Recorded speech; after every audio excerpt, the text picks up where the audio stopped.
पिछली जो लॉकडाउन आया, इस लॉकडाउन में उन लोगों ने बहुत सी चीजें टेस्टिंग कर लिया। क्या क्या टेस्टिंग किया कि अगर हम इनको काम के सिलसिले में, जो लोग शहर आए हुए हैं गांव से, अगर ये वापस गांव में जाते हैं और रास्ते में रेल से कटकर, भूख से तड़प के, बीमार होके अगर मर जाते हैं 100-200 लोग, तो इस देश के 140 करोड़ लोगों में से कितने लोग उनकी आवाज उठाएंगे, वो ये चेक कर चुके हैं।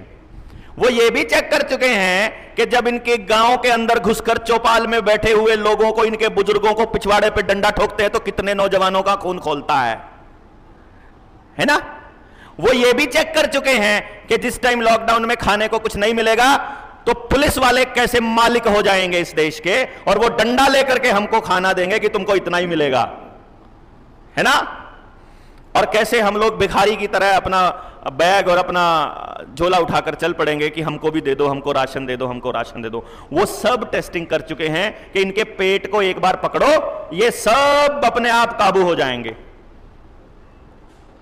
इस टेस्टिंग के बाद इन्होंने देखा कि जो लोग कुछ बोल रहे थे आपके जैसे, अलग अलग इलाकों में, अलग अलग जगह पर, कोई डीसी से लड़ रहा है, कोई मुख्यमंत्री के दरवाजे के आगे अपना ज्ञापन दे रहा, अपना प्रदर्शन कर रहा है, कोई किसी को ज्ञापन दे रहा है, कोई किसी भी तरह से आप लिख के कर रहे हो या बोल कर रहे हो, आप विरोध कर रहे हो, वो कौन लोग हैं और वो कौन सी दलील दे रहे हैं। उस दलील में एक दलील हम सब ने दी कि सुप्रीम कोर्ट का आदेश है कि भारत के संविधान के हिसाब से हमको ये ताकत मिलती है।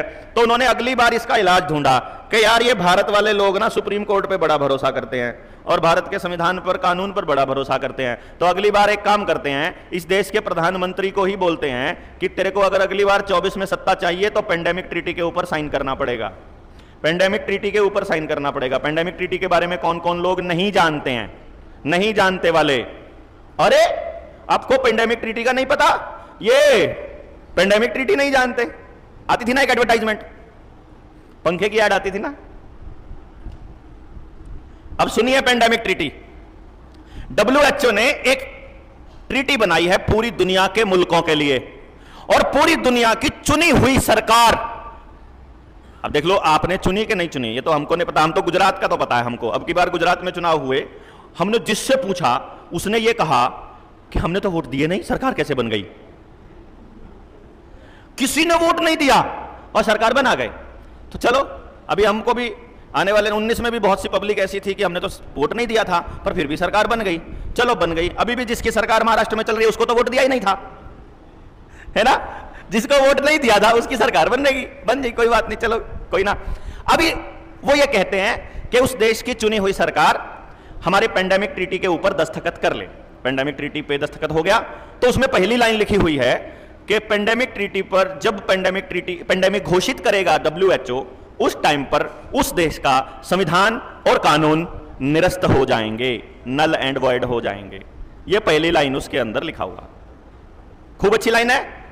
यानी कि कानून किसका चलेगा, जो WHO बोलेगा वो नियम और कायदे कानून होंगे। अच्छा एक बात आपको मालूम है क्या, अपने देश में अभी भी हेल्थ इमरजेंसी लागू है। यह बात किस किस को मालूम थी मेरे बोलने से पहले? नहीं मालूम थी ना। अभी भी अपने देश में महामारी का दौर चल रहा है, कागजों में, पेपरों में, अभी तक उन्होंने हेल्थ इमरजेंसी को हटाया नहीं है। कमाल है ना। यानी आज भी अगर पुलिस चाहे तो हमको यहां बैठे बैठे अभी के अभी डंडों से पीट सकती है, और ये कानून है क्योंकि भैया इमरजेंसी लगी है, हेल्थ इमरजेंसी। हम लोग कोर्ट में जाएंगे ना अगर कि हमको कैसे मार दिया, बैठ के शांति से बैठे हुए थे हम, तो वो ये कहेंगे कि देश में हेल्थ इमरजेंसी है, WHO ने बोला है कि आपको इकट्ठा नहीं होना चाहिए, इसलिए हमको इनको तितर बितर करने के लिए, इनको घर भेजने के लिए सब करना पड़ा, ऐसा वो बोल सकते हैं। तो अभी भी हेल्थ इमरजेंसी लगी हुई है। आपके जानकारी के लिए मैं बता दूं तो हम में से किसी ने चिट्ठी नहीं लिखी है। हो सकता है कि हम लोग कल को, अगर आप लोगों की राय हो तो हम लोग जनता सरकार मोर्चा महाराष्ट्र की टीम की तरफ से हम यहां से एक प्रस्ताव पास करें कि हेल्थ इमरजेंसी को देश से हटाया जाए, क्योंकि अभी ऐसी कोई इमरजेंसी नहीं है। ठीक रहेगा? किस किसका समर्थन है? सबका समर्थन, धन्यवाद। नंबर 2, पेंडेमिक ट्रीटी के ऊपर एक मेरी पूरी की पूरी वीडियो है जिसमें मैंने पूरा एक्सप्लेन किया है, लेकिन मैं सिर्फ अभी के लिए सिर्फ मोटी मोटी बात बताता हूं। दूसरी मोटी बात उसमें क्या लिखी है ट्रीटी के अंदर कि यदि सरकार के किसी अधिकारी को शक हो जाए कि आपके घर में मौजूद कोई व्यक्ति, कोई वस्तु, कोई जानवर, कोई फसल इंफेक्शन फैला सकती है और वो वायरस कैरी करती है और उसमें वायरस है, तो वो उसको डिसइंफेक्ट कर सकता है। डिसइंफेक्ट का मतलब क्या लिखा हुआ है? पहले 3-4 पन्नों में डेफिनेशन लिखी है, उसमें डिसइंफेक्ट की डेफिनेशन लिखी है, उस चीज को सैनिटाइज करना। दूसरे नंबर पर उसमें लिखा है उस चीज को समाप्त करना, मतलब मार देना। और तीसरी चीज लिखी है उस चीज का जला देना। यानी कि अगर आपकी फसल, खड़ी फसल में वायरस होने का केवल शक है तो वो आपकी खड़ी फसल को जला सकते हैं। आपके एनिमल के अंदर वायरस होने का खतरा है, वो उसको किल कर सकते हैं। आपके घर में सामान रखा है, आपका बेड है, आपके कपड़े हैं, क्योंकि आप ऐसी जगह से आए थे जहां वायरस फैल सकता है, भीड़ भाड़ वाले जगह से आए थे, क्योंकि आपका मोबाइल लोकेशन बता रहा है, क्योंकि आपने वो ऐप डाउनलोड करी हुई है जो उस टाइम पे लॉकडाउन में करवाई थी लोगों ने, वो तो आपकी पल पल की लोकेशन दे रही है। तो आपकी लोकेशन सरकार के पास है, आपका मोबाइल नंबर का रियल टाइम डेटा उनके पास है। वो देख रहा है कि ये आदमी इतने बजे यहां से चला, इतने बजे घर पहुंचा है। घर पहुंचते उसने देखा, अरे तुम वहां गए थे, वहां तो 200-300 लोग थे, उनमें तो 3-4 इंफेक्शन वाले पॉजिटिव मिल गए हैं, तो तुम्हारे में भी हो सकता है। तो तुम्हारे घर में तुम तो लेट भी गए, रात को तुम सोए थे, तुम्हारा बेड में भी है, तुम्हारे कपड़ों में भी है, अब सारे कपड़े सारा बेड जलाना पड़ेगा। ठीक। तीसरा उसमें यह लिखा कि आपके घर के किसी मेंबर, ध्यान दीजिएगा, ये फिर वही दौर आ जाएगा जब कोई अय्याश राजा, उसको आपकी बहू बेटी पसंद आ जाती है तो वो आपको उठवा लेता था।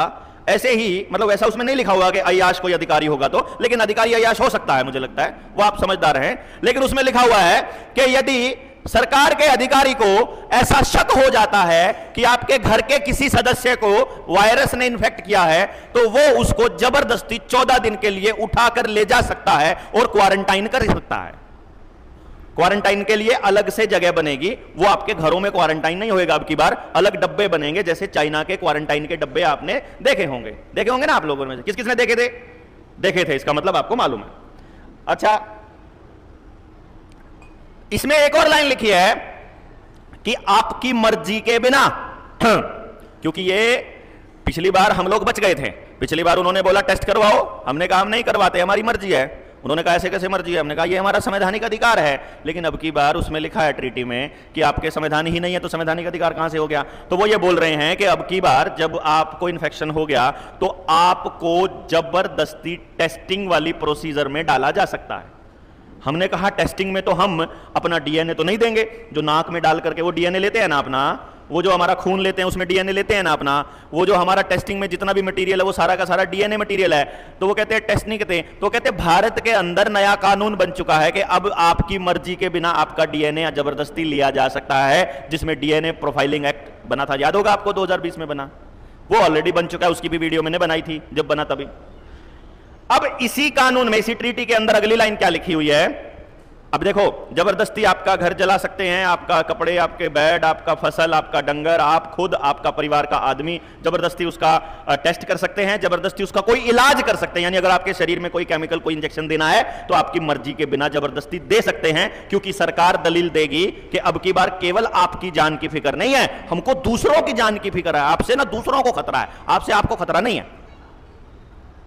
अब वो अगली लाइन क्या लिखते हैं कि मान लीजिए कभी ऐसा साबित हो जाए कि आप इन्फेक्शियस नहीं थे, यानी जैसे कई बार ऐसा हुआ ना कि हमने टेस्ट करवाया, हमको पॉजिटिव बोल दिया, फिर हमारा कोई इलाज या कुछ हमारे को क्वारंटाइन कर दिया, 4 दिन के बाद पता चला या 5 दिन के बाद या 15 दिन के बाद पता चला कि आप तो नेगेटिव थे, गलती से रिपोर्ट आ गई। ऐसा हो गया ना? हुआ था कि नहीं हुआ था? हुआ था।